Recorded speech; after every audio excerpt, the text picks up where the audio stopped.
para construir un espacio académico conjunto donde podamos problematizar estos temas que a todos nos interesan, de la historia bajo medieval, moderna.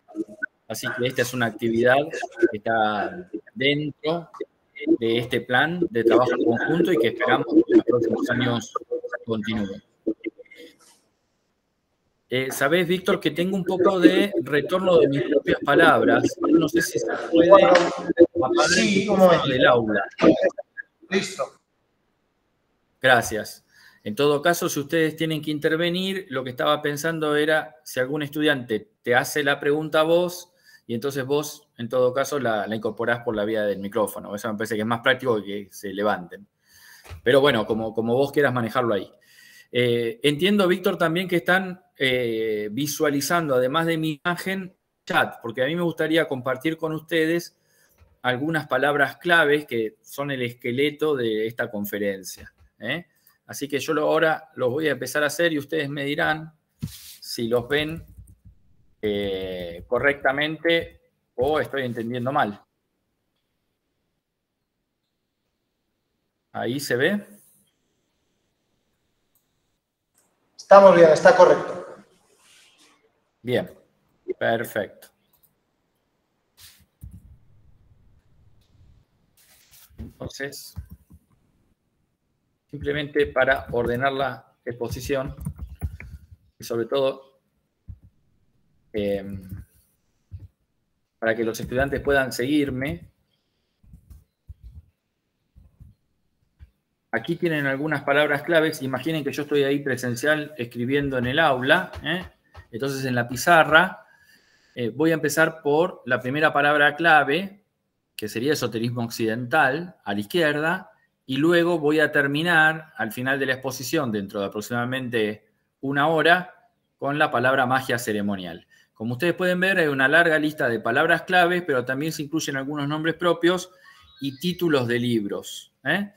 Para hacer más práctica la exposición, ustedes van a escuchar ciertas palabras, incluso en otro idioma, y entonces simplemente lo que tienen que hacer es mirar cuál es la palabra clave para poder recuperarla en sus apuntes.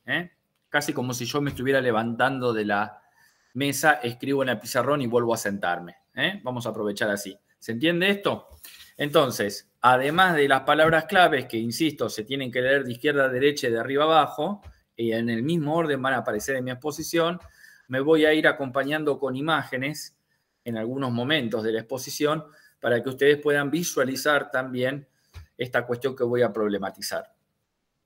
La conferencia va a tener dos partes, una inicial que tiene que ver, sobre todo teniendo en cuenta que ustedes son estudiantes avanzados y que ya han problematizado otros temas de la historia europea, la cuestión del esoterismo occidental. Entonces, en los primeros 5 o 10 minutos voy a tratar de transmitir de una manera lo más amable posible, lo más tranquila posible y lo más sencillamente posible, aunque el problema es muy complejo, de qué estamos hablando cuando hablamos de esoterismo occidental, de magia, como se decía antiguamente, y luego sí voy a bajar concretamente a los 3 casos que estamos planteando para el día de hoy, que son Ficino, Pico y Agripa, como ustedes pudieron ver en la difusión de la actividad. Cuando estamos hablando de esoterismo occidental, estamos hablando de una herramienta intelectual que fue creada a mediados de la década del 90 del siglo pasado para superar la antigua herramienta que se usaba para problematizar estos temas, que era la de magia. La palabra magia, hay que ya rápidamente deslindar 2 acepciones que ustedes quizás hayan escuchado, no tanto en el mundo universitario, pero sí, por ejemplo, en la literatura fantástica, ¿no? Esa idea de que los magos se enfrentan a los dragones o cosas por el estilo, que aparece, por ejemplo, en la literatura de Tolkien. Bueno, este objeto que nosotros trabajamos en la academia no tiene nada que ver, o sea, los magos que yo voy a hablar del Renacimiento no pelean con dragones, sencillamente porque los dragones no existen. Entonces, deslinden la acepción de la palabra magia en relación a ese significado que fue construido en la literatura fantástica para entretener a un lector, para un niño que quiere leer estas cosas, entonces dice, bueno, los magos son los que pelean con los dragones. La segunda acepción que ustedes van a deslindar, fue construida en el siglo XIX y tiene que ver con la idea de la magia como ilusionismo. El mago es el que hace trucos, por ejemplo, con cartas, o el que se encadena, como hacía Houdini, y de repente se sumerge en el agua y 10 minutos después aparece afuera del agua y librado de las cadenas.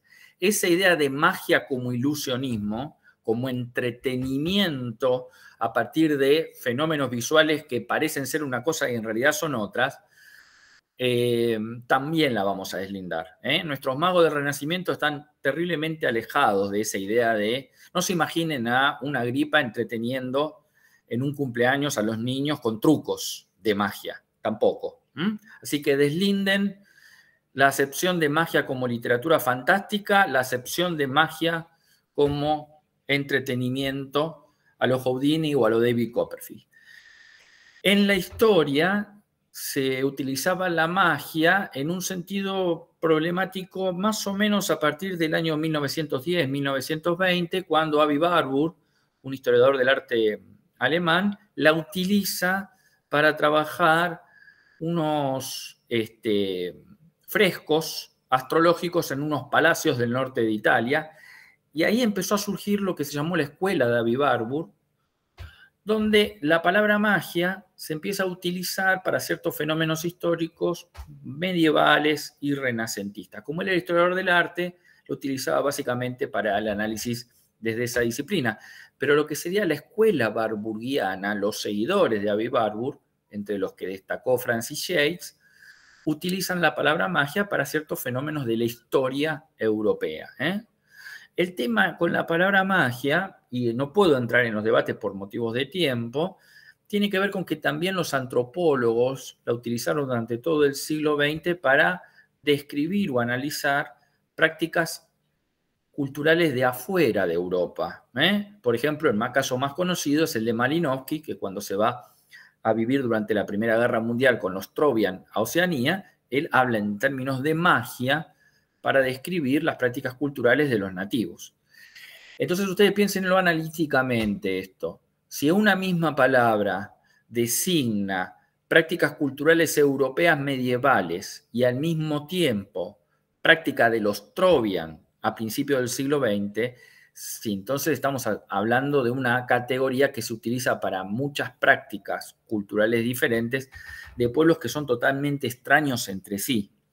Llega un momento que si la palabra magia se utiliza para todo, carece de significado. Perdió fuerza explicativa porque fue usada también por sociólogos, por historiadores del arte, por antropólogos, por historiadores. Entonces, en la década del 90, Antoine Faivre, un historiador francés que estaba en la Sorbonne, propuso un esquema teórico donde la palabra magia quedaba superada por otro tipo de herramienta, que es la de esoterismo occidental, donde se postula la idea de que existe en la tradición occidental, es decir, desde el mundo greco-romano hasta nuestros días, una serie de corrientes culturales que tienen, dice Antoine Faivre, un aire de familia, Y entonces ahí podemos incluir a la magia, a la astrología, a la alquimia, a la cábala cristiana, a los rosacruces del siglo XVII, a los teósofos del siglo XVIII alemán, al espiritismo y a la sociedad teosófica del siglo XIX, a la antroposofía del siglo XX. Es decir, en su libro clásico que ustedes pueden bajar de internet, Introducción al esoterismo occidental, él describe una serie de prácticas y de representaciones que tienen un aire de familia. Por supuesto que cuando uno baja la lupa e historiza, se encuentra en las fuentes, digamos, diversidades, matices y etcétera. Pero en principio, esto es un esquema modélico que nos permite marcar un área de trabajo, Esa categoría de esoterismo occidental empieza a ser trabajada en Estados Unidos y se crea una asociación de intelectuales interesados en utilizar la herramienta para promover estudios de caso, sobre todo en la historia de Estados Unidos, en el año 2002, la Association for the Study of Esotericism. Luego, en el 2005, surge la European Society for the Study of Western Esotericism, que es la hermana gemela, digamos, de la Asociación Norteamericana, pero centrada en Europa. Y nosotros en el 2011 fundamos el Centro de Estudios del Esoterismo Occidental, con sede en Buenos Aires, pero aglutinando un tercer gran foco que era los especialistas interesados en este tema en y desde Latinoamérica. Entonces se conformaron 3 grandes núcleos, uno con sede en Estados Unidos, uno con sede en Europa y el nuestro en Latinoamérica. Nosotros con la idea de trabajar la historia del esoterismo latinoamericano, pero ¿por qué no iberoamericano también? Es decir, participando de una tradición común y, por supuesto, quienes se animaban también a avanzar sobre la historia del esoterismo europeo con una mirada desde aquí, desde Latinoamérica. Eso es básicamente, entonces, el panorama de la historia del concepto. Ahora, si tienen un aire de familia, todas estas prácticas que durante siglos atravesaron Occidente, digamos cuáles son los 4 elementos centrales que tienen que estar sí o sí y que conforman el esquema, la médula del concepto. El primero es que, sin perjuicio de que estas prácticas o representaciones uno las sitúe en la Edad Media o en el Renacimiento o en el siglo XVIII o incluso en la actualidad, los que participan de esta tradición, más allá de sus matices, todo lo que tienen en común es que conciben al cosmos, a la creación, al universo, en términos de un principio de correspondencias, así lo llama Antoine Fabre, es el primer elemento de la teoría, que tiene que estar sí o sí en el momento en que uno accede al objeto desde el punto de vista histórico. ¿En qué consiste el principio de correspondencias? La idea básica es que el esoterista piensa el cosmos como una gigantesca red donde lo superior influye de alguna manera en lo inferior, el más allá en el más acá. En fin, la terminología cambia, pero el concepto clave es el mismo. El principio fundante de la astrología se basa en el principio de correspondencias. Esto es, lo que sucede a escala planetaria dentro del sistema solar o incluso más allá, influye en los fenómenos terrestres, los determinan de alguna manera.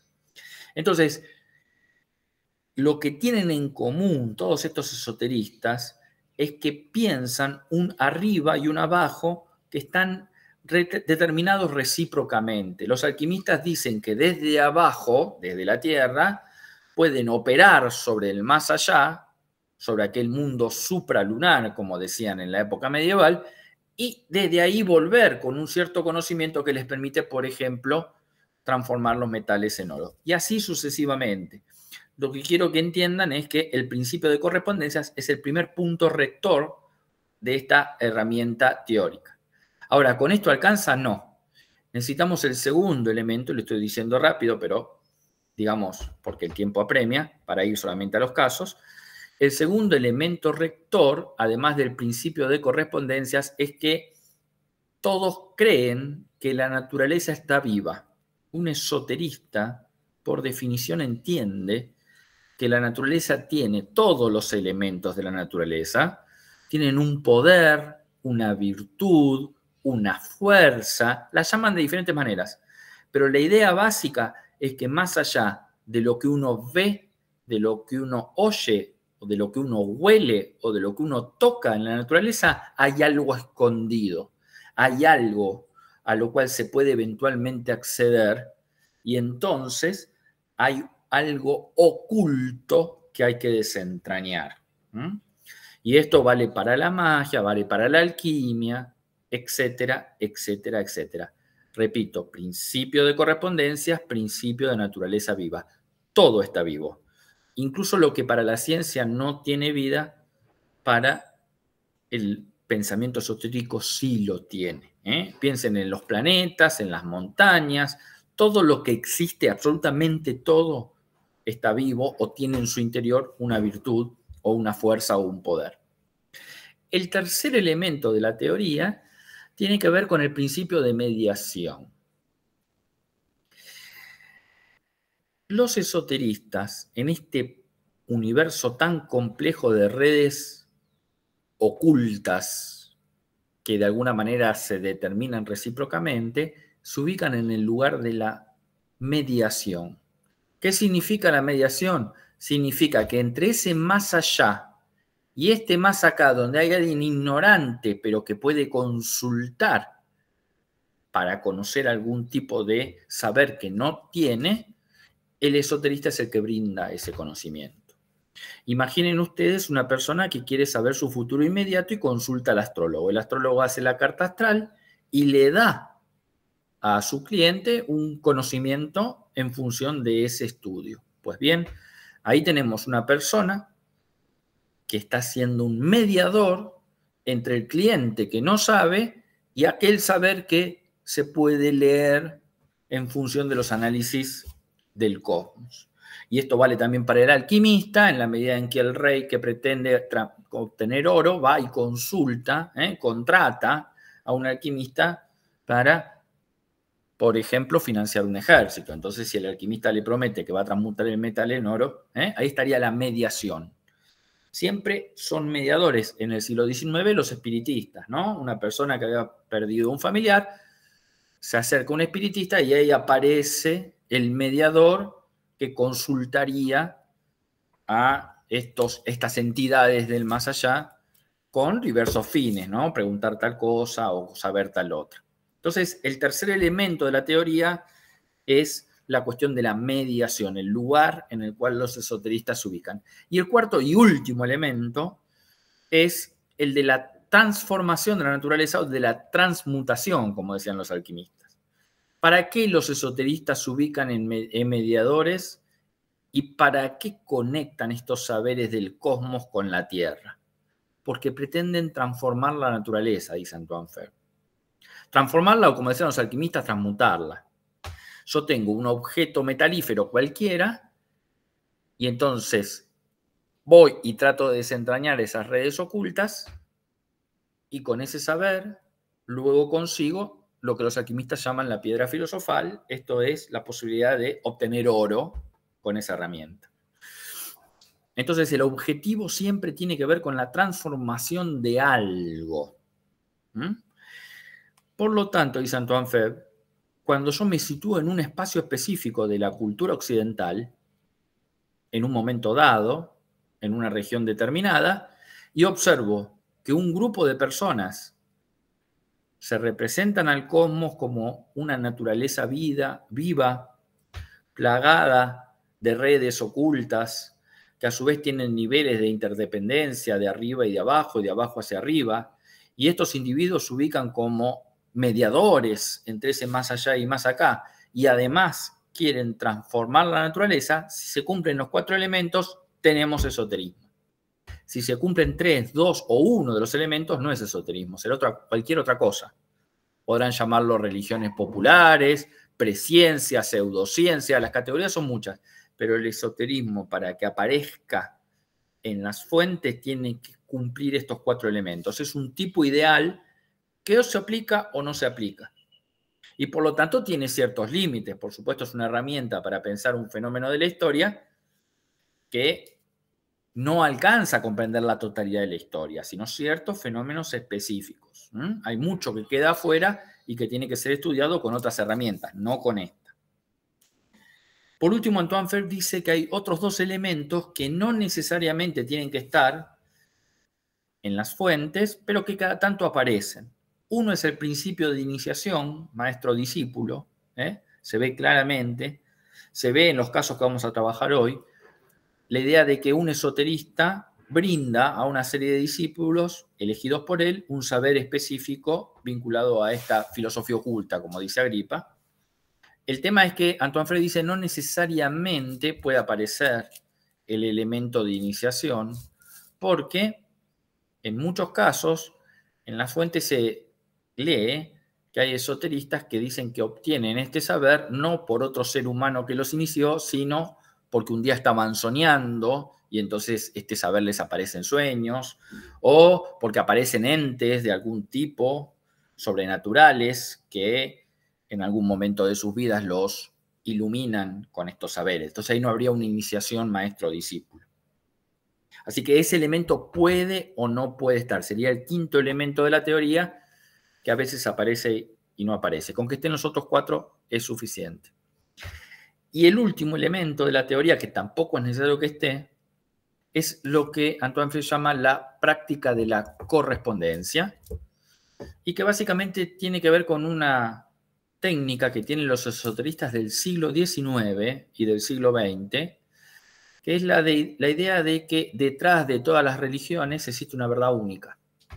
Y entonces ellos se ponen a bucear en los textos antiguos de las principales religiones, en el Corán, en el Antiguo Testamento, en el Nuevo Testamento, en el Bhagavad Gita, en las Analectas de Confucio, en los Vedas, en el budismo tibetano, etcétera, etcétera, porque ellos dicen que las diferentes religiones son una manifestación particular de una única gran verdad.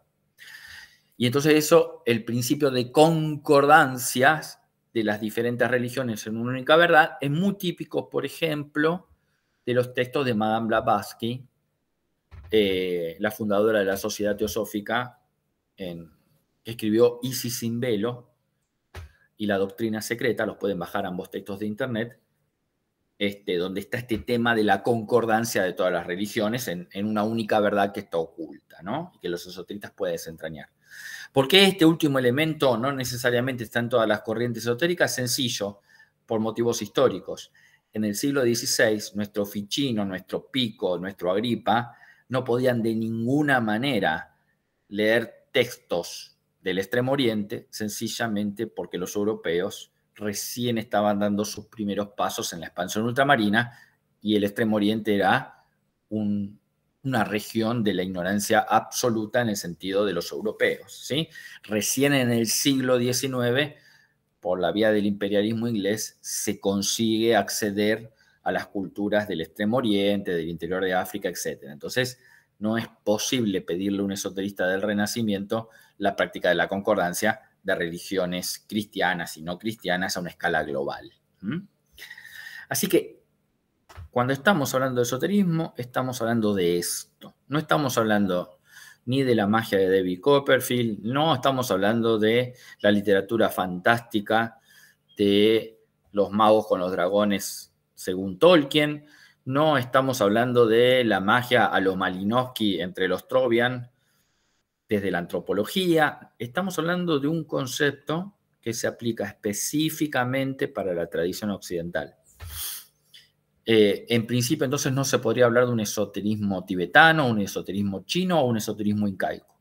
Aunque, por motivos de honestidad intelectual, debo decir que en los últimos 5 años, sobre todo, hay un terrible debate interno dentro de nuestro campo para ver si esta afirmación que acabo de hacer se puede sostener o no. Y hay algunos colegas que están empezando a decir que sí podemos hablar de un esoterismo tibetano. No los quiero hacer profundizar en estas cuestiones porque me quiero concentrar en el caso específico. Si alguien tiene alguna duda de la parte teórica, que he sobrevolado en estos 15 minutos, en todo caso después al final, con todo gusto respondo las preguntas. Ahora me quiero concentrar en lo que sería el esoterismo en el Renacimiento. Y concretamente he tomado 3 casos de una miríada de casos que pululan en el Renacimiento europeo occidental. Estoy hablando de Marsilio Ficino, de Pico della Mirandola y de Enrique Cornelio Agripa. Y para eso el disparador, en todo caso, Víctor, por favor te voy a pedir que allá me confirmes si están viendo la imagen que voy a subir en este momento.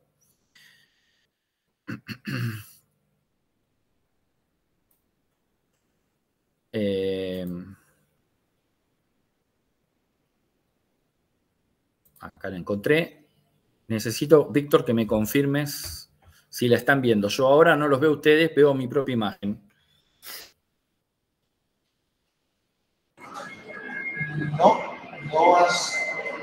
No se ve, creo. Tienes que compartir pantalla a través de ahora, presentar, ahora se ve.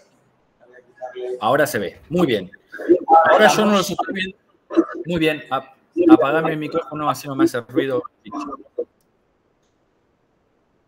Lo que ustedes están viendo aquí es un mosaico en la Catedral de Siena, confeccionado en 1488. Si viajan a Siena, todavía está en la catedral, al pie de la catedral, sobre el piso. Este mosaico, en la figura central, se puede ver un personaje, al cual me voy a referir ahora, que se llama Hermes Trismegisto, el que está agachado con un papel en la mano y con su mano extendida, en términos de saludo y, digamos, rindiendo pleitesía a Hermes Trismegisto, es Marsilio Ficino, y lo que se discute es si atrás de Marsilio Ficino no sería la imagen renacentista de Platón. Como ustedes pueden ver, la figura central es Hermes Trismegisto. ¿Y por qué era tan importante para los hombres del Renacimiento Hermes Trismegisto? ¿Y cuál era el significado de este personaje a fines del siglo XV, principios del siglo XVI? Tenemos que retroceder hasta la caída de Constantinopla, porque con la caída de Constantinopla en 1453 se produce una emigración de monjes ortodoxos, cristianos ortodoxos, hacia el norte de Italia, producto de la invasión de los musulmanes. Y entre los que están emigrando desde Constantinopla, actualmente Estambul, hacia el norte de Italia, hay un monje que lleva entre sus ropas escondido un texto atribuido a Hermes Trismegisto, que es el famosísimo Corpus Hermeticum. El famosísimo Corpus Hermeticum. Con lo cual, el texto, en su versión griega, llega al norte de Italia y llega a la Florencia de los Medici. Voy a dejar de compartir la imagen, de todas maneras, insisto, si ustedes googlean Catedral de Siena, Hermes Trismegisto, la podrán fácilmente descargar en sus computadoras. Dejo de presentar para volver a verlos y que ustedes me puedan volver a ver. Muy bien. Entonces, ¿qué es lo que acontece con este suceso histórico? Aparece la imagen de Hermes Trismegisto en Occidente y empieza a circular. Empieza a circular de una manera muy intensa. No es que los eruditos medievales desconocieran a Hermes Trismegisto. Existía literatura medieval vinculada a Hermes Trismegisto, sobre todo en algunos que todavía seguían reproduciendo a la manera de los copistas medievales algunos textos que provenían de la tradición grecolatina. Pero lo que específicamente le pide Cosme de Medici a Marsilio Ficino es que, cuando llega el texto a sus manos, que lo traduzca. Y entonces Marsilio Ficino, que estaba estudiando a Platón, se pone a traducir del griego al latín el Corpus Hermeticum, sobre todo lo que más le interesaba a traducir a Marsilio Ficino eran los capítulos titulados El Asclepios y el Pimander, por motivos que ahora les voy a contar. El problema, y acá un poco para salir de la historia cultural para entrar en la historia política, el problema era que Hermes Trismegisto, la imagen, la figura de Hermes Trismegisto, era muy bien conocida por los teólogos cristianos desde la época de Agustín de Hipona. Agustín de Hipona, en La Ciudad de Dios, asocia a Hermes Trismegisto con los demonios. La construcción, digamos, discursiva con la cual Hermes Trismegisto asocia esto tiene que ver con un panorama histórico en el cual yo no puedo profundizar por motivos de tiempo, obviamente. Tiene que ver con la disputa que tienen los teólogos cristianos de los siglos IV y V con las religiones politeístas paganas. Lo que está haciendo Agustín de Hipona en La Ciudad de Dios es demonologizar las religiones antiguas y las clásicas. Y en esa demonologización también aparece la imagen de Hermes Trismegisto. Por lo tanto, para el siglo XV tardío, cuando Marsilio Ficino, que era sacerdote y además médico, y que conoce que Agustín de Hipona en la Ciudad de Dios había hecho una relación entre demonios y Hermes Trismegisto y le dicen, traducí esto, su príncipe le dice, traducí esto, él formaba parte de la corte de los Medici, tiene un problema. Tiene un problema porque él conoce que la tradición teológica cristiana, desde Agustín en adelante, había asociado a Hermes Trismegisto con los demonios. Por supuesto que va a cumplir con la orden de su príncipe y finalmente, bajo el título de Liber de Potestate et Sapientia Dei, va a publicar el Corpus Hermeticum en latín. Este texto, insisto, que había sido traído por el monje Leonardo da Pistoia desde Constantinopla hacia Florencia y entonces, por orden de los Medici, fue traducido por Ficino y empezó a circular con este nombre en latín. ¿Por qué le interesaba tanto a Marsilio Ficino dentro del Corpus Hermeticum, que son una serie de tratados, particularmente el Asclepius y el Pimander? Porque lo que aparece en el Asclepios y en el Pimander es una interpretación de la creación divina, de todo lo que existe, y sobre todo la posibilidad de manipular los poderes del cosmos con algún tipo de fin, incluso medicinal. Como él era sacerdote y médico, le interesó particularmente esta cuestión. Y entonces, ¿qué es lo que Ficino lee en el Corpus Hermeticum mientras se está traduciendo?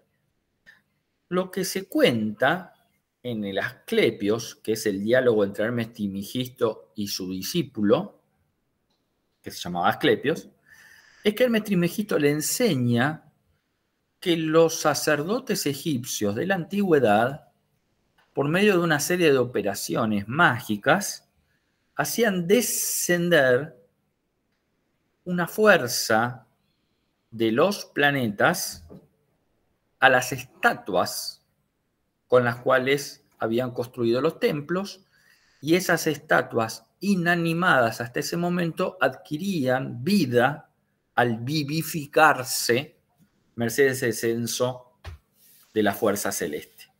Y los sacerdotes egipcios utilizaban estas estatuas, por ejemplo, para adivinar el futuro, por ejemplo, para curar. Esto le interesaba muchísimo a Ficino, porque lo que está apareciendo acá es una técnica antigua, que para él es verdadera, que está siendo enseñada por quien para él es un personaje real, que es Hermes Trismegisto, que para Ficino está vinculado al antiguo Egipto, la cuna de la magia, según los intelectuales renacentistas.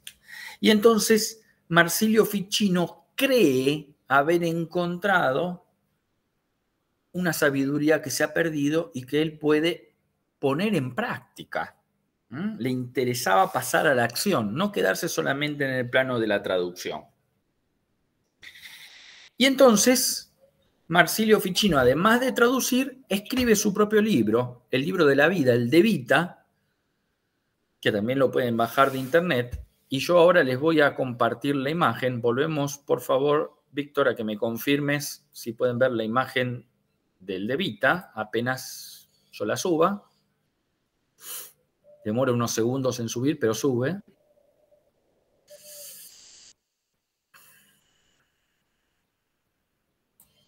Aquí está, estoy compartiendo. Decime, Víctor, por favor.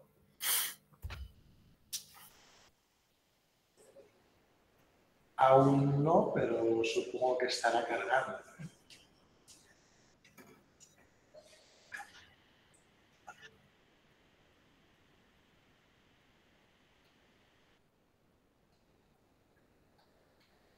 Está. Muy bien. Voy a tratar de ampliar un poquito. Ahí está. Esto es lo máximo que da. En esta imagen ustedes pueden ver el libro de Marsilio Ficino, De Vita, cuyo tercer capítulo es de vita coelitus comparanda, fíjense, por supuesto, en el chat las palabras claves, la traducción del de vita coelitus comparanda sería haciendo descender la vida desde los cielos. Haciendo descender la vida desde los cielos. Y lo que dice Marsilio Ficino ahí, basado en Hermes Trismegisto y en el Corpus Hermeticum, es que todos los planetas, recuerden que en esta época solamente se conocen 5 planetas, hasta Saturno, y por supuesto Ficino lo está pensando en términos tolemaicos, a la creación, al universo, todavía falta para Copérnico. Ficino lo que está pensando en este texto es que se puede hacer descender el espíritu de un planeta a un objeto material, a un talismán, y después utilizar ese objeto sobre todo con fines medicinales. Una herramienta para curar, porque esta herramienta tiene el poder del planeta desde el cual se descendió el espíritus. Quiero hacer una precisión acá. El concepto de espíritus no tiene nada que ver con el concepto de espíritus cristiano que está circulando en el mundo teológico. No está hablando en términos de alma, está hablando en términos de fuerza, o si ustedes quieren, de poder, de virtud, para intentar entender a qué se refiere Ficino con esto del espíritus de un planeta. La cuestión es que Marsilio Ficino dice que el mago puede hacer descender este espíritus planetario, un objeto terrestre, vivificarlo y entonces con esa herramienta curar. E incluso en De Vita Coelitus Comparanda asocia el espíritu de alguno de los planetas con sus poderes talismánicos, que es la base de la magia astral. Por ejemplo, dicen De Vita Coelitus Comparanda, en este libro que ustedes están viendo, que para obtener el espíritus de Mercurio se tiene que hacer una imagen de plata adornada con el signo de Virgo, y entonces este objeto le va a dar a su portador dones intelectuales. Imagínense que ustedes están por dar un examen mañana, bueno, entonces agarran, según Ficino, un talismán, un objeto material cualquiera, y tienen que hacer descender el espíritu de Mercurio a partir de la confección de una imagen en plata con el signo de Virgo. Y por lo tanto, al otro día van a tener mayor capacidad intelectual para dar el examen. Pero hay más. Ustedes imaginen otra situación. Con el espíritu de Saturno, por ejemplo, la idea tiene que ser que se dibuja una persona anciana sentado sobre un trono o sobre un dragón con la cabeza cubierta con una capucha oscura de lino, en actitud de llevarse la mano a la cabeza, y empuñando una hoz o un pez en la otra mano, y así se obtiene la prolongación de la vida. El espíritu de Saturno sirve en este caso para prolongar la vida, o lo que es lo mismo, para curar enfermedades. Y así sucesivamente. Voy a dejar de compartir para que podamos vernos nuevamente. El texto del De Vita Coelitus Comparanda lo pueden también hacer descender para los que les interesa, para leerlo en latín de internet, pero también hay un montón de traducciones al inglés, castellano, etc. Y el gran tema del De Vita Coelitus Comparanda es que Ficino, cuando escribe el texto, uno se queda con ganas de saber cuál es la práctica mágica o esotérica, para hablar correctamente en términos teóricos, por la cual él pretende hacer descender este espíritu. ¿Qué entendía él? ¿De qué manera? Bueno, evidentemente está aplicando la cuestión del silencio iniciático, porque en De Vita Coelitus Comparanda ustedes no van a poder encontrar a lo largo de todo el texto una descripción concreta de qué manera se hace descender el espíritu de un planeta a un objeto material. Sí sabemos que se está apoyando en el Corpus Hermeticum. Eso decía sobre todo la historiadora Francis Shade que nombré antes. Pero los historiadores no nos quedamos con la primera fuente y seguimos buscando por todos lados. Y otro historiador, también barburgiano, compañero de Francis Shade, encontró un texto titulado De Pulcro, de Francesco Catani da Diacetto. De Pulcro, lo están viendo ustedes en las palabras claves, eso espero al menos. En De Pulcro, discípulo de Ficino, lo sabemos porque el mismo da Diacetto dice que estuvo personalmente al lado de Ficino entre el 1492 y 1499, hay una explicitación de lo que da Diacetto dice que Ficino le enseñó. Entonces, a través del discípulo podemos saber qué es lo que Ficino afirmaba para desplegar esta práctica esotérica de magia astral. Y entonces dice que para obtener el espíritus del sol en De Pulcro, hay que esperar a que el sol esté en Leo o en Aries, o sea, hay que saber astrología. Un día y hora solar. Luego hay que poner una manta solar, es decir, dorada, coronada con un laurel en un altar también dorado, sobre el cual hay que quemar mirra e incienso. Fíjense que acá intervienen también los olores y los colores. Luego hay que traer una imagen del sol en oro en el propio vestido. Una túnica evidentemente blanca con un sol dorado en el pecho de oro.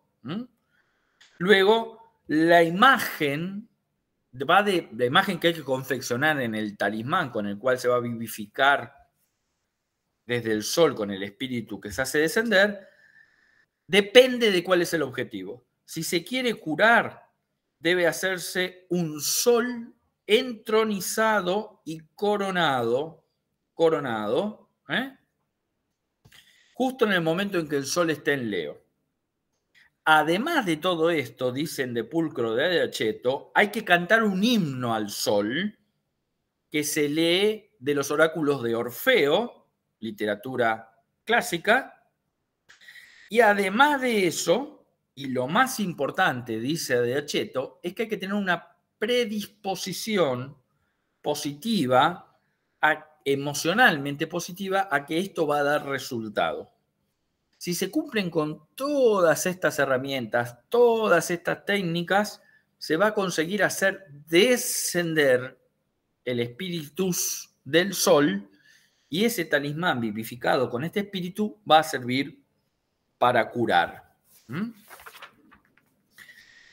Yo hace un rato les decía que según Francis Yates, la fuente principal de estas técnicas de magia astral había sido el Corpus Hermeticum de Hermes Trismegisto. Pero ese libro clásico de Francis Yates, que se llama Giordano Bruno y la tradición hermética, del año 64, fue ampliamente debatido e incluso superado. Fue Francis Yates la primera que vinculó a la magia astral de Ficino con Hermes Trismegisto, pero en la década del 80 y del 90, con una relectura de la fuente, ya se pudo descubrir que en realidad las principales autoridades en las cuales Ficino había extraído la idea del descenso de un espíritu planetario a un objeto talismánico para curar, no provenía del Corpus Hermeticum, al cual Francis Yates le había dado tanta importancia, sino más bien de literatura tardo-antigua, sobre todo Proclo, Jámblico, y el más importante de todos, la Eneada de Plotino. En la Eneada de Plotino, específicamente en el capítulo 4, apartado 5, aparece particularmente la idea de que se puede hacer descender por medio de cantos, incienso, colores y etcétera, un espíritu planetario con fines medicinales para vivificar un talismán. Entonces, la idea de que el Corpus Hermeticum y la imagen de Hermes Trismegisto asociada al Antiguo Egipto era la fuente principal de la tradición de Ficino, hoy en día ha sido superada por la idea de que en realidad esta representación que se empieza a circular con Ficino en el Renacimiento tiene raíces más ancladas en el periodo tardoantiguo. Ustedes van a preguntar, ¿y qué pasó con esta cuestión de Hermes Trismegisto y demás? Bueno, para todos los hombres del siglo XVI que leyeron el texto de Marsilio Ficino, que circuló ampliamente por toda Europa, Hermes Trismegisto es un personaje real de la historia vinculado al Antiguo Egipto. Por supuesto, acá, como ustedes podrán imaginar, hay un problema de base, que es que nadie en el siglo XVI, ni antes del siglo XVI, ni después del siglo XVI hasta principios del siglo XIX, puede leer los jeroglíficos egipcios. Como todos sabemos, recién con la piedra de Rosetta, una vez que Napoleón llega a Egipto, se puede empezar a traducir y nace la egiptología. Por lo tanto, la asociación de Hermes Trismegisto con el Antiguo Egipto, de Hermes Trismegisto con el Antiguo Egipto, era más bien una creación del hombre del Renacimiento, ¿sí? Una creencia. Pero en realidad no necesitamos hasta la piedra de Rosetta para que este mito se derrumbe, porque a principios del siglo XVII, un lingüista que estaba debatiendo cuestiones teológicas en relación a las reformas religiosas, un tema en el que no nos vamos a meter, justamente se pone a analizar la lengua griega con la cual Ficino había traducido del griego al latín, es decir, cuál era el griego del texto que había traído Leonardo da Pistoia. Y lo que descubre es que el griego en el cual fue escrito el Corpus Hermeticum no puede ser anterior al siglo II o III después de Cristo. Esto tiene que ver con giros del idioma y demás. La cuestión fundamental es que no hay forma de encontrar a Hermes Trismegisto antes del siglo II después de Cristo, lingüísticamente hablando. Y esto desmoronó definitivamente para el hombre del siglo XVII, el erudito del siglo XVII, que ya conocen los textos de Casaubon, que es el que demuestra esto, Hermes Trismegisto había pasado a ser una figura mitológica, una figura mitológica, no histórica. Y es un poco ahí cuando decae la imagen de Hermes Trismegisto. Ahora, hay otro discípulo de Marsilio Ficino que es Giovanni Pico de la Mirandola. Giovanni Pico de la Mirandola es el creador de la cábala cristiana. Acá entramos en otro ámbito del esoterismo renacentista. Por supuesto que Pico de la Mirandola tiene una imagen del cosmos, de la creación y de la naturaleza, que es la que le había enseñado Ficino, con el cual hasta tenemos las cartas que se escribían entre ellos. La idea es vincular a la Tierra con el más allá y tratar de entender los principios que regulan esa vinculación, lo que teóricamente podríamos llamar principio de correspondencias, para obtener diferentes tipos de beneficios. Pero Pico de la Mirandola está interesado en apropiarse de la cábala judía para introducirla en este contexto de la magia que son obviamente cristianos, tanto Ficino como Pico como Agripa son todos cristianos. Ahora, lo que él cree, lo que Pico cree, es que la sabiduría más antigua que existe es la judía y no tanto la egipcia. Acá hay una diferencia, no menor, entre tratar de decir que todo esto viene de Hermes Trismegisto a tratar de decir que todo esto viene de Moisés. No es lo mismo. Y hay terribles debates entre los hombres del Renacimiento acerca de si todo esto venía del Corpus Hermeticum o venía por el lado de la tradición judeo-cristiana. Pico de la Mirandola está muy interesado en, digamos, sumergirse en estas cuestiones esotéricas porque lo que le interesa es combinar Hermes Trismegisto, la tradición que su maestro le había enseñado, con la tradición mosaica de la cábala judía. Para los judíos había habido dos revelaciones, lo digo muy rápidamente. Una revelación escrituraria, que es la que todo el mundo puede leer en el Antiguo Testamento, y una revelación secreta que se transmitió oralmente de la divinidad a Moisés y que tiene que ver con las técnicas de la cábala. Ahora, el tema es que Dios le enseñó a Moisés en hebreo. La lengua de la creación es el hebreo. El idioma más perfecto que existe, porque es la lengua de la divinidad, es el hebreo. Por lo tanto, cuando Pico de la Mirandola está aprendiendo todo esto de Ficino y él al mismo tiempo es hebraísta, quiere incorporar a lo que su maestro le ha enseñado la cábala judía. Pero ahí hay un tema muy importante para la historia cultural desde la cual yo provengo. Si vos sos un cristiano que vas a leer en hebreo, lo vas a incorporar a estas técnicas judías en un ámbito cristiano, estás cristianizando aquello que los otros creen. No te vas a transformar vos en una persona de religión judía. Lo que vas a hacer es apropiarte de lo que los judíos dicen para incorporarlo a la cristiandad. Por eso, no es que Pico se hace judío, abandona el cristianismo, es al revés. Él se apropia de algo de lo que dicen los judíos, no todo, en este caso sería la tradición cabalística, y la incorpora a lo que ya Ficino le había enseñado. Entonces, para él, además de lo que leemos en el De Pulcro, esto es la cuestión de hacer descender un espíritu planetario, con todas las técnicas que ya mencionamos, hay que añadir a todo eso que había que hacer la enunciación de palabras en hebreo. De palabras en hebreo. Ustedes piensen que si estamos hablando de que una persona, un mago renacentista, tiene que leer textos, ya partimos de la base de que el 95 no.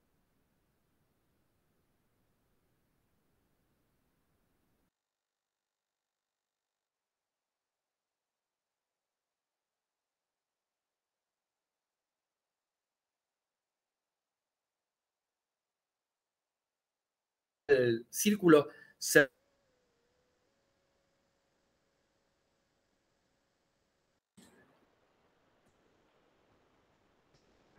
Juan, se está congelando la imagen, no te vemos, no te escuchamos bien. ¿Nos oyes? ¿No? ¿Lo invocamos? Sí.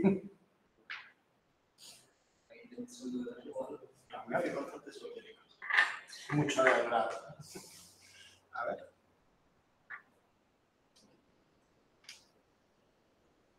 ¿El resto nos ve? ¿Nos escuchan? Ahora sí, ahora sí.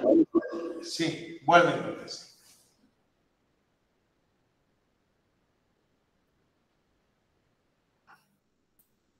Sí, retoma. Te habías quedado justamente en la introducción de eso, de las invocaciones y de todas las palabras en lengua hebrea. Perfecto. ¿No? Hacer descender los espíritus planetarios. Perfecto. Bueno, yo los estoy oyendo pero no escuchando. Espero que oyendo pero no viendo. Así que retomo desde ahí. Lo que les decía era que Pico de la Mirandola incorpora el lenguaje hebreo a todo lo que le había enseñado su maestro Ficino. Por lo tanto, lo que está sucediendo aquí es que se complejiza todavía más la práctica esotérica. No solamente hay que saber leer libros, por lo tanto tenés que ser una persona letrada, no solamente vas a manipular objetos de oro, por lo tanto tenés que tener una persona con riqueza o acceso a la riqueza material, y además de eso, de saber latín, tenés que saber hebreo. Así que, como ustedes pueden imaginar, estamos extremadamente lejos, en términos culturales, de una hechicera de la aldea. Extremadamente lejos. Estamos muy lejos de todo eso. Estamos hablando de la élite dentro de la cultura europea de la época. Y él dice, casi criticando a su maestro, que la única manera de tener eficacia en este descenso de los espíritus a los objetos terrestres para vivificarlos y obtener resultados es ni más ni menos que enunciando palabras en hebreo. Enunciando palabras en hebreo.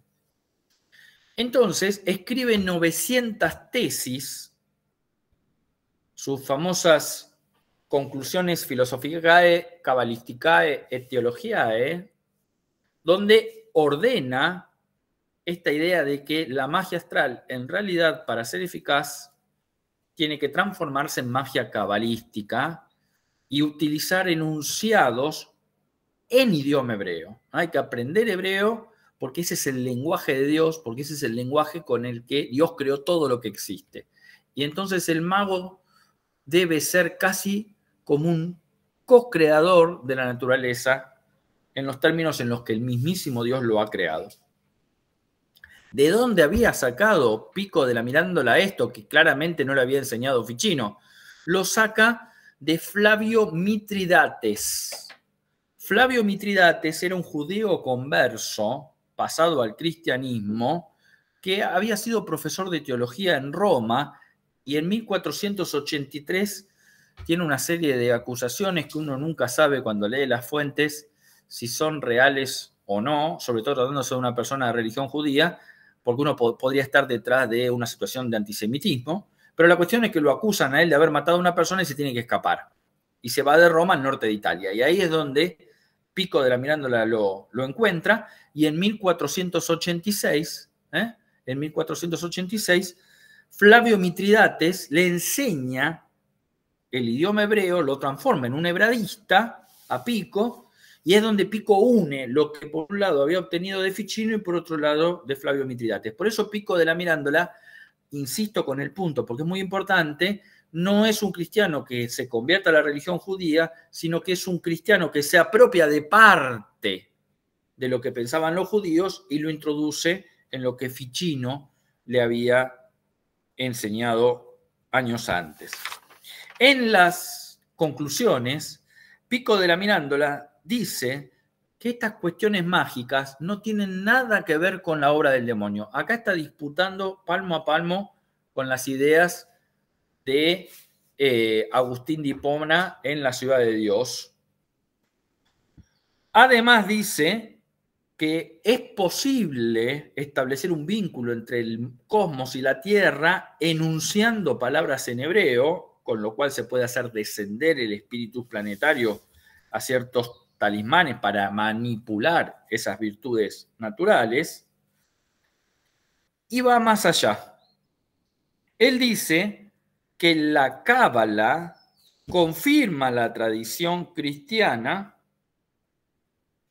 y que ni más ni menos que con la Cábala judía, a partir de una exégesis del idioma hebreo, jugando con las letras y construyendo significados, se puede demostrar ni más ni menos que la divinidad de Cristo. Y desde ahí, él propone un debate público con los judíos para decirle a los judíos que finalmente deben aceptar que Jesús era el Mesías que ellos estaban esperando y por lo tanto se tienen que convertir. Así que aquí hay una derivación política de las creencias de Pico de la Mirándola, además de matizar las cuestiones que su propio maestro le había enseñado. Y esta idea de que había que demostrar la divinidad de Cristo lo mete en un brete teológico, porque como ustedes saben, la divinidad de Cristo no es una cuestión de ciencia racional ni de argumentación demostrativa, sino una cuestión estrictamente de fe.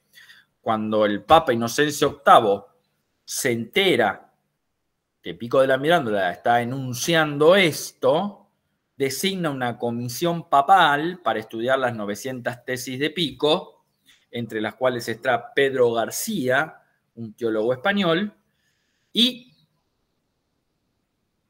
algunas de las tesis de Pico de la Mirándola son declaradas heréticas, no todas.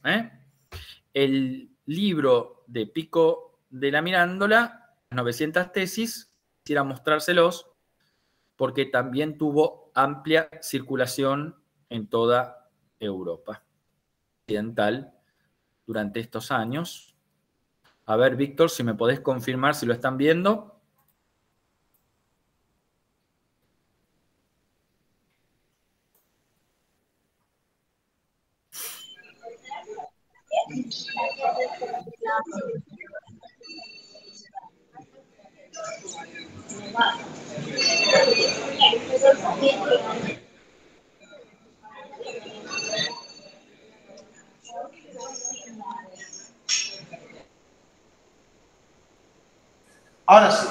Ya se ve.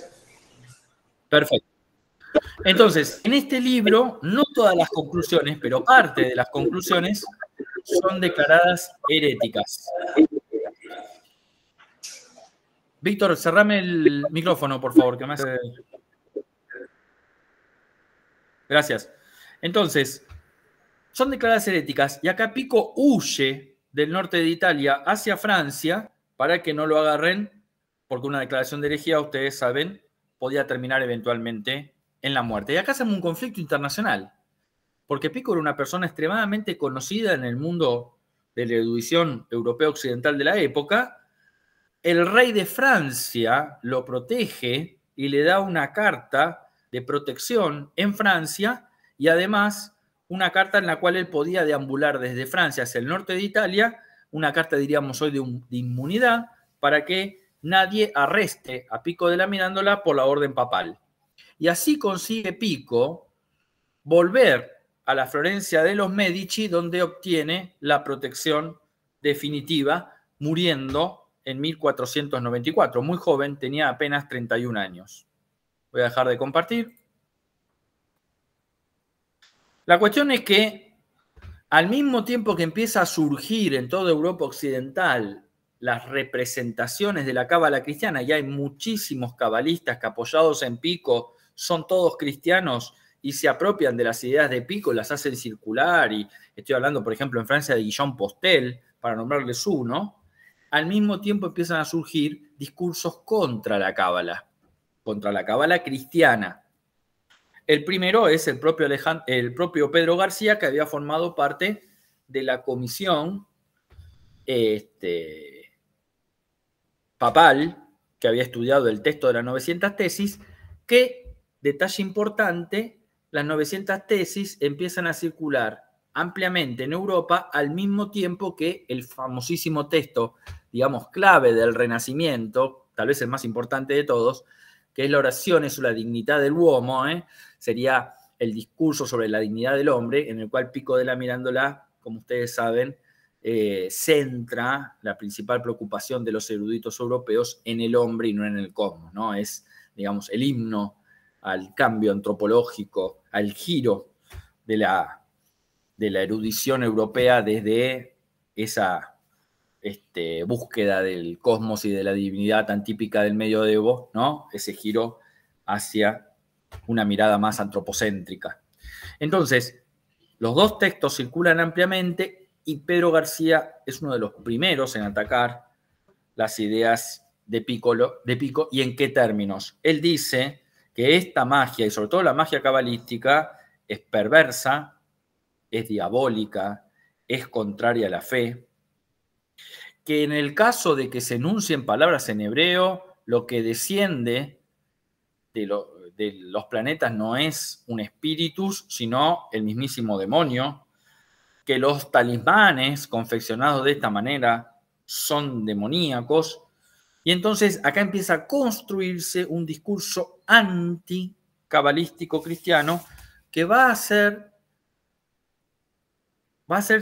hecho circular durante todo el siglo XVI. Yo les voy a dar, sobre todo he traído casos de España, ya que la mayor parte del auditorio son jóvenes españoles, les voy a traer qué era lo que se decía sobre la cábala cristiana en España, atacando las ideas de Pico della Mirandola.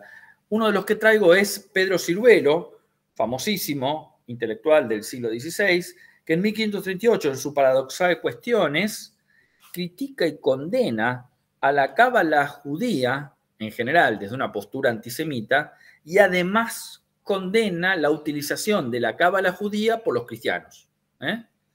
Esto es muy novedoso porque esto muestra que los teólogos cristianos estaban muy atentos a qué era lo que se construía y lo que circulaba en Europa occidental en relación a las representaciones judías. Él además decía que la cábala es incierta. Esto es muy interesante porque Pico parte de la idea de que la cábala es un instrumento que da certeza a la práctica de Ficino, que es inexorable, que si se usan las palabras en hebreo vamos a obtener el descenso del espíritu. Pedro Siruelo dice lo contrario, dice no, esto es incierto, no hay ningún tipo de eficacia garantizada a partir del uso del lenguaje en hebreo. Y además dice, otra vez construyendo un discurso, digamos, destructivo de las creencias de los judíos, dice que la cábala en realidad es una invención astuta de los judíos, que no es más que una blasfemia y no es más que una jerigonza. Jerigonza, en el siglo XVI, era el idioma con el cual se comunicaban las personas que hoy llamaríamos delincuentes de las calles, los malhechores de la calle, era una jerga de los delincuentes urbanos en España. Entonces, Pedro Ciruelo dice que la cábala judía es una jerigonza de los judíos. Podemos seguir con una serie de intelectuales y eruditos del siglo XVI que van construyendo capa sobre capa discursos anticabalísticos cristianos. Por ejemplo, Miguel de Medina, uno de los principales teólogos que va a participar incluso en el Concilio de Trento, en su Parénesis cristiana del año 1564, descalifica a la cábala en términos de disparates, ineptas mentiras inventadas por vagabundos para asombrar a un pueblo crédulo. E incluso, dice Medina, no es cierto que la lengua hebrea sea la más antigua, porque la lengua más antigua es la aramea, no es la hebrea. Benito Pereira, el famoso jesuita de la segunda mitad del siglo XVI, en Adversus Fallaces et Superstitiosas Artes, critica también a los que encuentran huellas cabalísticas que no son más que magos y exorcistas. Magos en el sentido teológico, es decir, son los famosos magos demoníacos que Agustín de Hipona había asociado en las épocas tardoantiguas. Y por último, de una larga lista que sería innecesario seguir abundando, traigo al médico personal de Felipe II, Francisco Valles, que en De Filosofía y Sacra reprueba, dice, a los magos, cabalistas y platónicos que se imaginan que en las palabras hay un poder capaz de obrar milagros. Es decir, hay a partir del texto de Pico de la Mirándola una serie de discursos teológicos fuertes que en el plano de lo político nos permiten ver que aquel que creía en estas cosas, bueno, podía eventualmente terminar muy mal. Si Pico de la Mirándola es contrafáctico lo que voy a decir, a veces nos tomamos la licencia los historiadores de imaginar que hubiera pasado, sí, lo cual no es nada académico, pero no importa, me lo tomo como licencia, que hubiese pasado si Pico no tenía la ayuda del rey de Francia y la protección de los Medici, y seguramente lo hubieran matado, o lo hubieran metido en una mazmorra y lo hubieran dejado ahí hasta que se muera, como le pasó 100 años después a Giordano Bruno, para poner un ejemplo, o para poner otro ejemplo a Galileo Galilei, que si bien no lo mataron, lo encarcelaron. El último ejemplo que les quiero traer, para no abusar de los tiempos y casi cerrando, es el de Enrique Cornelio Agripa. Acá salimos del área del norte de Italia, de la Florencia de los Medici, y nos corremos un poquito hacia la zona de Colonia, en los estados principescos alemanes, germanoparlantes, si ustedes quieren, porque Enrique Cornelio Agripa es, con su célebre texto de Oculta Filosofía, que va a escribir en 1510, probablemente el mago más famoso del Renacimiento. Mucho más conocido todavía que Ficino y que Pico. E incluso ustedes lo van a encontrar caricaturizado, por ejemplo, en el Rabelais, en Gargantúa y Pantagruel, lo van a encontrar caricaturizado como Herr Tripa en la letra de Rabelais. Va a ser muy, muy, muy conocido porque este texto, al cual me voy a referir ahora, está escrito en un momento en que que Agripa, a diferencia de los otros dos que nombré antes, que estaban asentados en las cortes de los Medici, tenían protección política, Agripa es un errante, que va tratando de escapar a las situaciones en las cuales se va metiendo y no tiene, sino hasta el final de su vida, una protección que le permita más o menos mantenerse alejado de las persecuciones.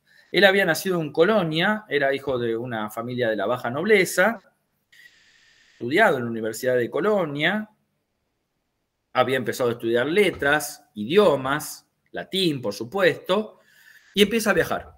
Es una persona casi itinerante, estuvo en París, estuvo en España, posiblemente hacia 1509, y luego, ese mismo año lo encontramos en Alemania, donde conoce al abad Johannes Trithemius. Ahí yo les puse en el chat la palabra de su nombre, que era un abad, y este abad, cuando Enrique Cornelio Aripa cuenta con 23 años de edad, lo inicia en la magia, entendida en los términos renacentistas, y el texto de Oculta Filosofía está dedicado por Enrique Cornelio Aripa a Johannes Trithemius. Pero además, Agripa tiene una lectura, no lo conoce personalmente, pero tiene una lectura del texto que se llama De Verbo Mirifico, la palabra milagrosa sería la traducción, de Johannes Reuchlin, que era un texto de cábala cristiana escrito por un doctor muy, muy versado en teología de la Universidad de Deauville. Entonces él, abrevando en las ideas de Reuchlin, en la iniciación de Trithemius, se introduce en la magia natural de la época, en la magia astral, en la cábala cristiana, y va a escribir el libro que yo les voy a mostrar en este momento, que sería la última imagen que quiero compartir con ustedes. Víctor, te pido por favor que me confirmes como siempre, abusando de tu generosidad, cuando están viendo la imagen del libro de Aripa. Yo ya la estoy viendo, ustedes me dirán.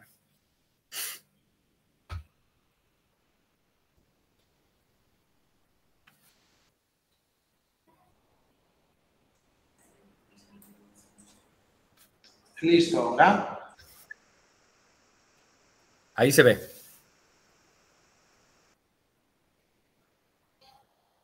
Sí, está.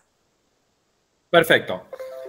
Entonces, ¿qué es lo que hace Agripa en este texto? Ahora les voy a contar, pero él mismo era consciente que los que llamamos teóricamente esoteristas podían tener muchos problemas por enunciar este tipo de prácticas y representaciones astrales, naturales, cabalísticas, etc. Entonces, este texto, el de Filosofía Oculta, no lo publica. Lo escribe en 1510, pero recién lo publica en 1533. Es decir, va a circular ampliamente por toda Europa Occidental, pero nunca va a llegar a la imprenta sino hasta 20 años después. ¿Por qué?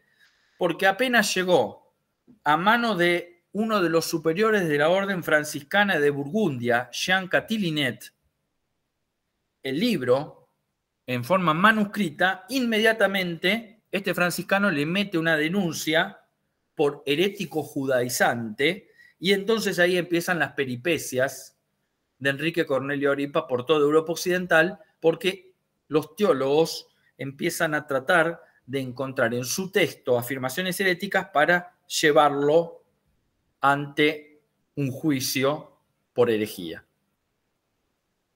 Insisto, todos estos textos que les estoy mostrando están disponibles en internet. Yo lo dejo de presentar ahora si nos seguimos viendo. ¿Qué hace Enrique Cornelio Aripa cuando recibe la indicación de que lo habían declarado herético? Se escapa, igual que había hecho Pico de la Mirándola, pero él no tiene la protección de los grandes reyes o príncipes de Europa. Y entonces se escapa a Londres. Ahí se queda un año. Y luego, en 1512, principios de 1512, se va al norte de Italia, donde en el norte de Italia se encuentra con las ideas de Ficino y de Pico de la Mirándola, lee el Corpus Hermeticum en la traducción ficiniana, lee el discurso sobre la dignidad del hombre de Pico de la Mirándola, lee otra literatura y se queda varios años en Turín. En Turín A causa de un conflicto en los inicios de la Guerra de los 30 años, debe regresar a Alemania y se instala en Colonia, que era su lugar de origen. Entonces, a lo largo de la década del 20, él sigue sin publicar su texto, temiendo un reinicio de las persecuciones, y finalmente en 1530 publica el texto, aunque rápidamente al publicarse sus textos, tanto la Facultad de Teología de Lovaina como la Sorbonne en París lo denuncian por herejías, sobre todo por alguna de las afirmaciones que él había desplegado en su texto que ahora voy a analizar. Entonces, otra vez tiene que emigrar, pero consigue la protección de un arzobispo, el arzobispo de Colonia, Conrad von Wied, quien lo protege de las persecuciones y le da ciertos apoyos financieros en un momento en donde él prácticamente estaba en una situación de carestía económica, incluso no le habían pagado algunos honorarios que él cobraba como médico y demás, y este arzobispo lo mantiene, digamos, es como una especie de mecenas, pero pese a la protección del arzobispo, el inquisidor de Colonia, Conrad Colin de Ulm, empieza a predicar contra el texto de Oculta Filosofía y contra Agripa como herético, y entonces otra vez en el año 32 se reinician los problemas de Enrique Cornelio Agripa con los dominicos de Colonia, porque lo estaban buscando, ya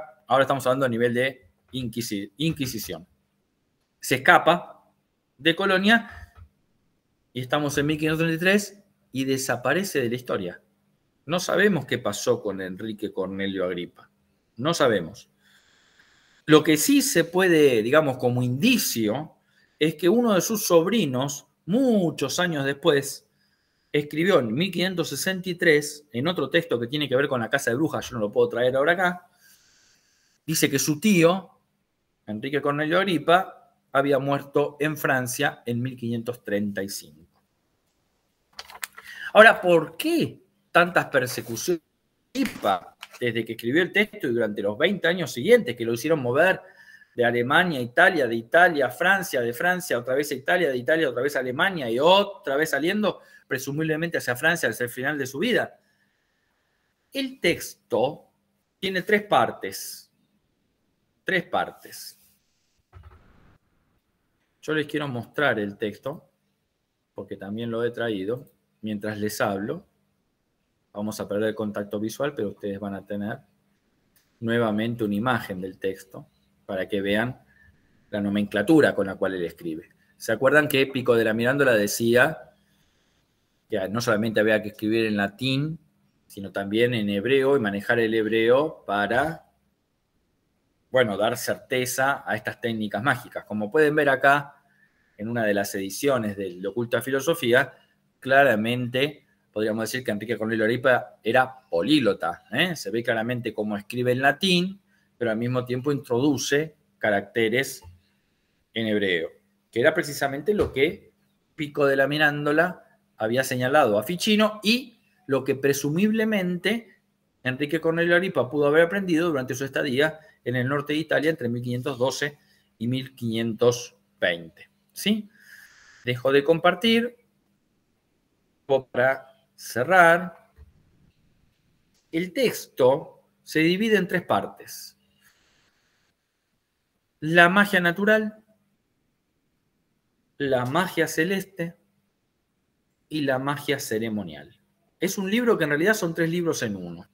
Insisto, escrito en 1510, publicado finalmente en 1530. ¿Por qué tanta insidia por parte de los inquisidores y los teólogos contra este libro? Igual que había acontecido antes con Pico, e igual que va a acontecer después de él con otros, porque en la magia natural, que es el primer libro, lo que se describe es más o menos lo que había señalado Ficino en De Vita Colitus Comparanda. Incluso lo cita. Es una magia, si ustedes quieren, más bien elemental. Una magia básica, diríamos hoy, donde Enrique Cornelio Agripa, recuperando las ideas de Ficino, dice, bueno, todos los objetos que existen tienen una virtud, un poder, una fuerza, y los objetos inferiores están supeditados a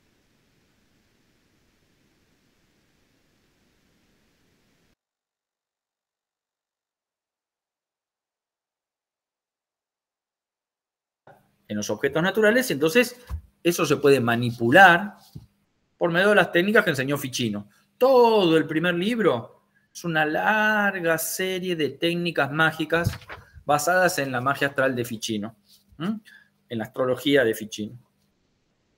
Lo que Pico de la Miranda lo había llamado magia natural y magia no demoníaca.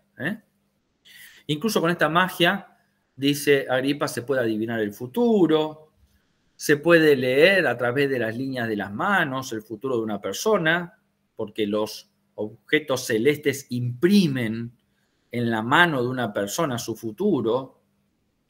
Se puede adivinar a través, los que entienden estas técnicas pueden adivinar a través del agua, a través del fuego, a través de la tierra, la geomancia, la hidromancia, incluso la necromancia, apelando a los muertos.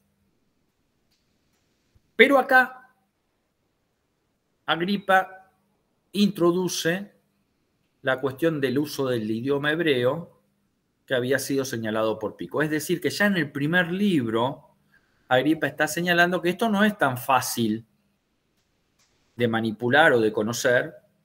Está reducido a un círculo muy, muy reservado de intelectuales que tienen que saber sí o sí hebreo, además de latín. Ahora, este sería el nivel más general del poder mágico. La magia natural es la magia menos poderosa, a la que cualquier mago más o menos versado puede acceder. Imaginen ustedes que estuviésemos hablando de una escolaridad. La analogía que yo hago es esto como el nivel de la escuela primaria. La magia celeste, que sería el segundo libro, ya es una magia más poderosa, más profunda, más difícil de manipular. Estaríamos como en el nivel secundario de nuestra forma de escolaridad en los estados nacionales. Esta magia celeste ya no está solamente atada a tratar de establecer las redes entre el más allá y el más acá, entre los fenómenos celestes y los fenómenos naturales de la Tierra, etcétera, sino que además introduce la matemática, la geometría y el álgebra para hacer cálculos precisos de carácter astronómico / astrológico, que son hiper necesarios para alcanzar ese máximo poder de la magia celeste que no tiene nada que ver con la magia natural. Todos son magos naturales, pero no todos son magos celestes. Todos los magos celestes son por definición magos naturales, pero esto es un saber más profundo. Ustedes piénsenlo en términos de erudición. Estamos hablando de una persona que no solamente tiene que saber latín, no solamente tiene que saber hebreo, sino que además ahora tiene que ser versado en matemática, en álgebra y en geometría para hacer cálculos de los movimientos celestes que le permitan a este mago, ni más ni menos, que operar sobre la naturaleza con un poder mucho mayor al que planteaba Ficino, que era el simple descenso, simple en términos comparativos, el simple descenso de un espíritu planetario. Este poder mágico celeste es mucho más fuerte que la magia natural de Ficino. Y Agripa dice, esto es un nivel mayor de iniciación, que implica mayor conocimiento y que implica mayor, digamos, operatividad al momento de intervenir en las cosas naturales. Acá sí es extremadamente necesario un saber matematizado, pero acá también se aplica lo que había señalado Pico, que es el lenguaje hebreo.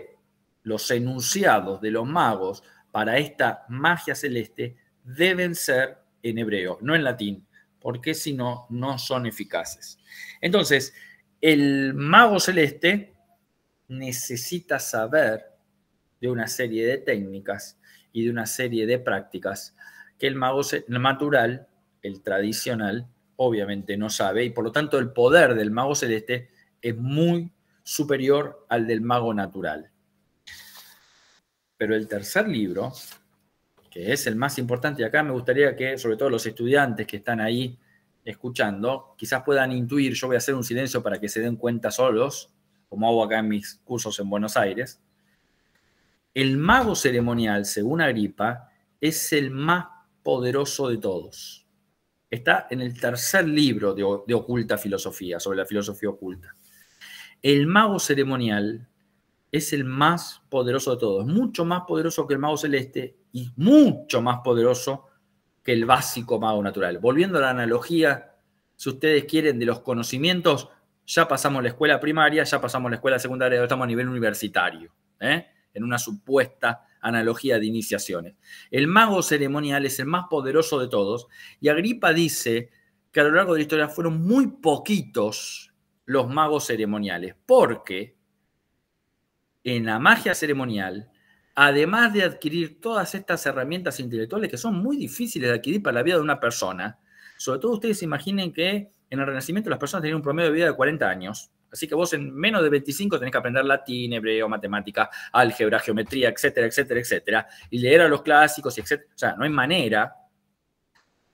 Además de todo eso, el mago ceremonial tiene una purificación interna, una iniciación espiritual que va mucho más allá de la cuestión intelectual y que se adquiere por medio de la ascesis, es decir, nada de relaciones sexuales, siempre comida sana, no pecar, etcétera, etcétera, etcétera. Cuando se adquiere la purificación espiritual y a eso se añade todos estos saberes intelectuales, se alcanza el nivel del mago ceremonial, que es el más poderoso de todos. Y entonces acá viene, yo les voy a leer lo que Agripa dice en su tercer libro, el de la magia ceremonial, que puede hacer un mago ceremonial una vez que se purificó espiritualmente, además adquirió todos estos saberes, y ustedes solo se van a dar cuenta a quién se refiere. Y les puedo asegurar que Agripa en ningún momento no lo nombra, pero igual obviamente los inquisidores se dieron cuenta a quién se refería y por eso lo perseguían. Un mago ceremonial, dice Agripa, puede caminar sobre las aguas, curar a los enfermos, saber el futuro, profetizar, y si es preciso, resucitar a los muertos o resucitar él. Apago el micrófono, Víctor, abrí el ambiente y yo quiero que los estudiantes me digan a quién se está refiriendo Agripa, porque esto es más fácil que 2 más 2 es 4. Está llamando a Jesucristo. ¿Se escucha bien? Escuche, yo diría que vos me traduzcas qué es lo que están diciendo, porque me parece que me hablan en magia ceremonial. Ah, sí, me va a decir.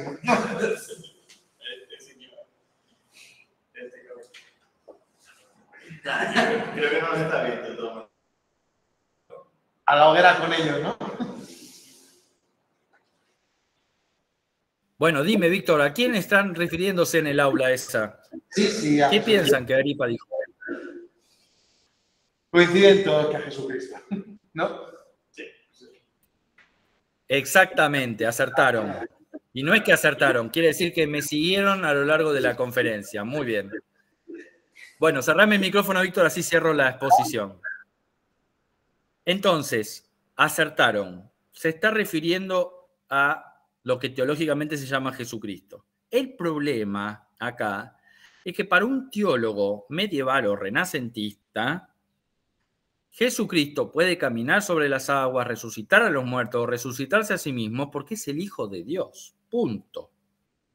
Punto.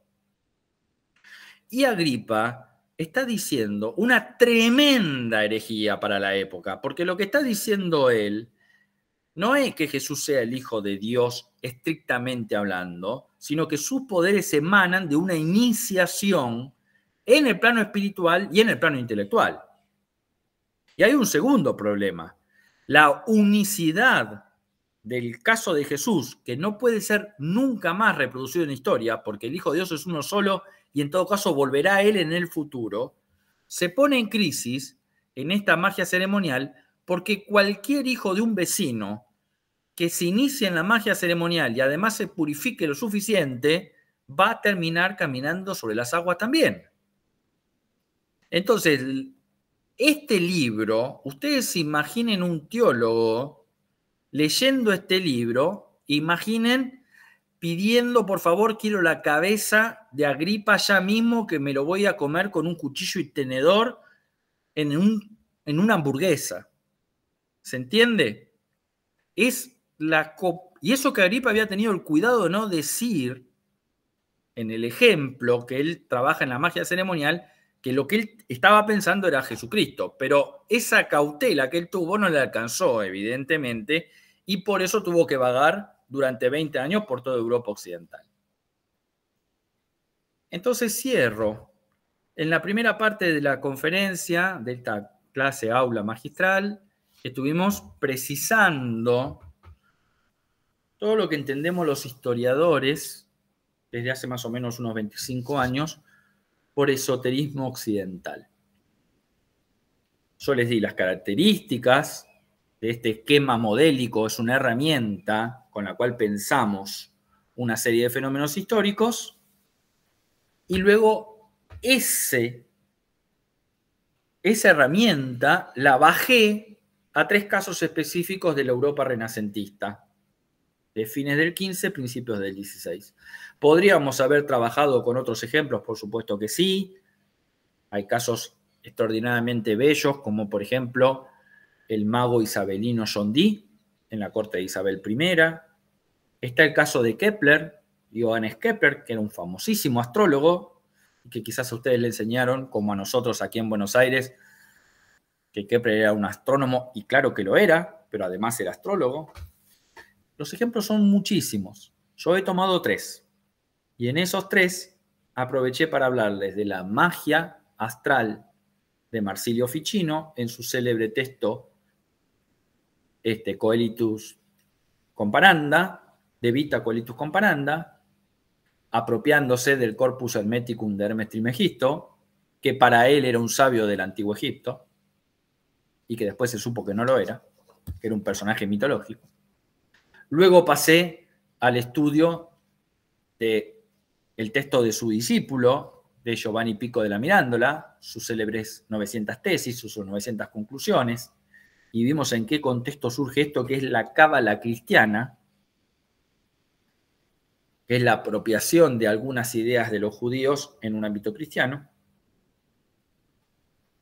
Y finalmente, además de observar los problemas teológicos e incluso judiciales que tuvieron ambos, pasamos al tercer caso, que es el de Enrique Cornelio Agripa, ya en territorio germano, donde este célebre texto, el de Oculta Filosofía, le trae, sobre todo por sus afirmaciones en el tercer libro de este libro, relacionada con Jesucristo, ni más ni menos que las persecuciones por declaración de herejía en función de estas creencias que él tenía de la magia ceremonial. En síntesis, les he tratado de mostrar sintéticamente, pero abordando fuentes precisas en contextos precisos, lo que sería una historia cultural y política del esoterismo, para transmitirles que la historia del esoterismo primero es un objeto válido de la academia, así como se puede estudiar la historia de la religión o historia económica, y en segundo lugar, que cuando estudiamos y avanzamos sobre los textos escritos por los esoteristas, no podemos perder de vista que todos nuestros personajes históricos al mismo tiempo también sufren muchísimos problemas porque a causa de lo que ellos creen y lo que ellos escriben, van a tener conflictos con la ortodoxia religiosa, ¿sí? En el plano del discurso, pero sobre todo en el plano de la persecución política. No solamente los estigmatizan discursivamente, sino que además los persiguen, ¿eh? Y si los hubiesen podido agarrar, en estos 3 casos los hubieran, bueno, probablemente matado. Así que con esto cierro y en todo caso, ahora sí abrimos para las preguntas del auditorio lo que quieran en estos últimos 15 minutos. Víctor. Juan, muchísimas gracias por la presentación. No vamos a tener en realidad ni 5, más o menos, porque ahora mismo son 53 acá y en punto nos cierran, literalmente. Así que tenemos, pues, como mucho, para una ronda de preguntas muy rápida, de una o dos, si surgen, y tratamos con eso de aclarar alguna cuestión que pueda haber quedado ahí en el aire, ¿no? Porque, perfecto, voy a ser sintético en la respuesta. También. A mí me parece, de verdad, un tema muy interesante. A la hora de que comprendamos también en qué sentido este tipo de conocimientos esotéricos, en ese contexto del final de la Edad Media y del principio del Renacimiento, forman parte del cuerpo de conocimientos letrados, cultos, que cuando menos pueden ser perfectamente aceptados junto a otros vinculados a esos ámbitos del conocimiento de tradición antigua, del caso, y que solo a partir de esa colisión con la ortodoxia religiosa y con la disciplina social vinculada a la ortodoxia religiosa, van a ser, en muchos casos, puestos en cuestionamiento. Solo, pero también eso nos ayuda también a comprender el enorme éxito que tiene su reproducción a lo largo de toda la Edad Media y de la Edad Moderna el mundo contemporáneo, que así acabar saliendo finalmente de los márgenes de lo que entendemos como el conocimiento científico. En el momento de origen difícilmente lo podemos disociar o colocar como algo completamente antagónico, disociado. No sé si vosotros queréis que aclare alguna cosa, que trate algún tema, alguna idea que os quedó ahí un poco en el aire, no sé.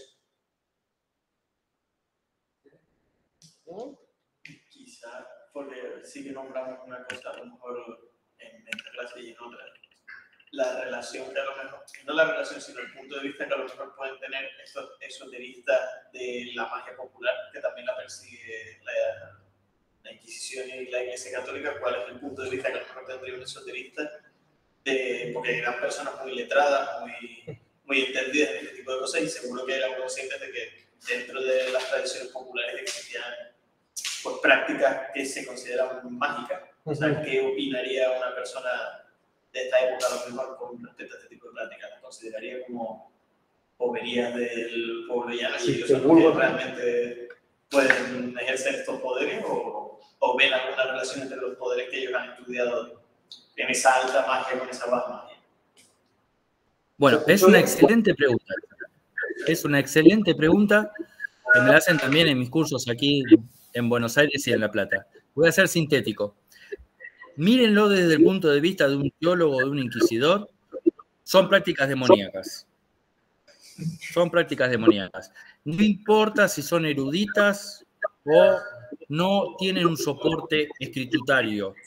Son prácticas demoníacas, todas están demonologizadas.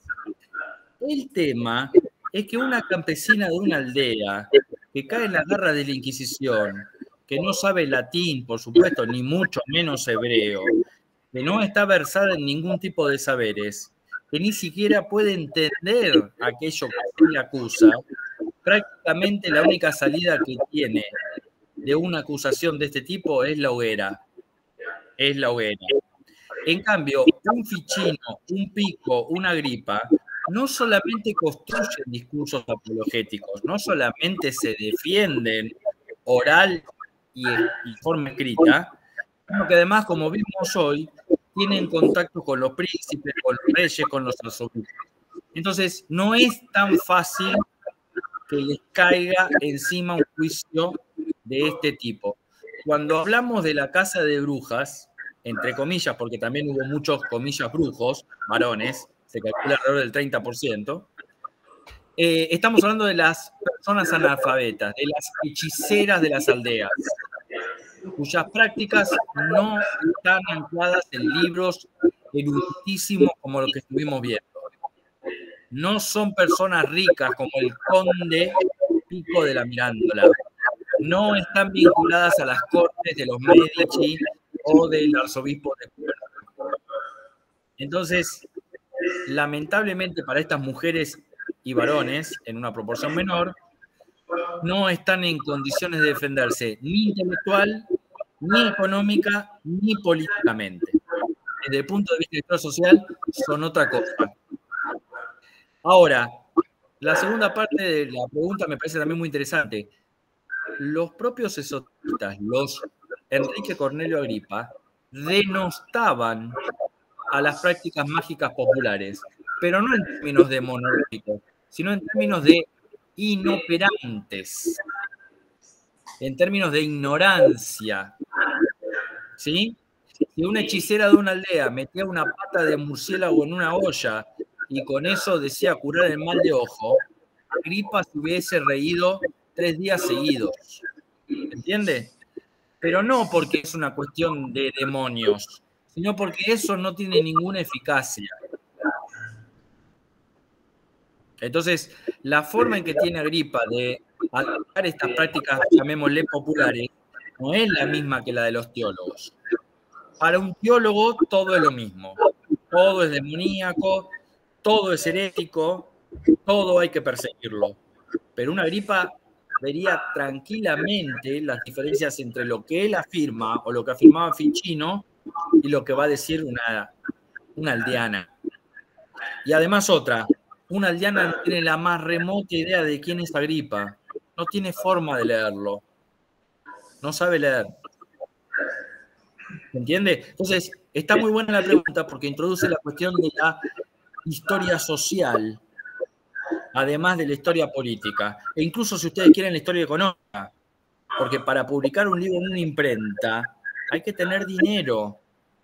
Y las aldeas están llenas de campesinas, comillas, hechiceras.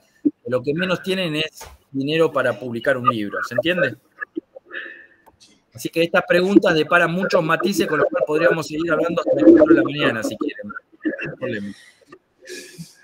Pero eso lo tendremos que hacer entonces en otra ocasión, ¿verdad que sí?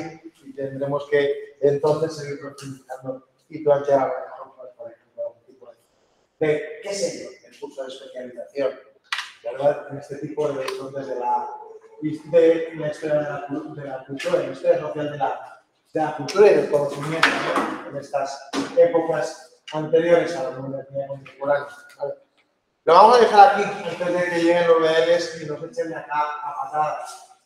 Juan, muchísimas gracias. Yo espero que para vosotros haya sido pues, interesante, que os haya dado la posibilidad de acceder a lo mejor a personajes, a textos, a una organización de este tipo de conocimientos esotéricos que desconocíais, que a lo mejor os invite a querer saber más. Anótanos si quieres, porque quedará grabado tu correo electrónico en el chat. Juan, por favor. Déjalo ahí anotado. Yo les quiero agradecer. Yo les quiero agradecer a los estudiantes que estuvieron aquí presentes, que seguramente si llegaron es porque tienen un interés, una curiosidad por estos temas. Si se fijan en nuestra página del Centro de Estudios hay muchísimos datos y bibliografía que pueden descargar. Y interesarse, me pueden contactar. Víctor Muñoz, el profesor, tiene mi mail, así que las puertas están abiertas, sobre todo si quieren interesarse en estudios de posgrado sobre estos temas, que hay muchísimo para trabajar por la historia española del siglo XVI vinculadas al esoterismo. Agradezco al querido colega Víctor Muñoz por esta invitación. Seguramente no va a ser la última. Y esta sinergia que estamos creando entre la Universidad de La Plata y la Universidad de La Laguna seguramente se va a mantener en los próximos tiempos porque estamos trabajando todos muy cómodos, con mucho trabajo y bueno, un abrazo grande a todos allá también. Seguiremos, seguro que sí. Cuídense mucho. Gracias también ahí a todos los compañeros, amigos que han compartido la tarde y, en fin, no sé si nos veremos antes, espero que sí, pero si no, felices fiestas, ¿de acuerdo? Estaremos de todos modos hablando. Disfruten, que empiecen ahí también esas vacaciones. Suerte. Felices fiestas. Nos vemos. Hasta luego. Hasta luego.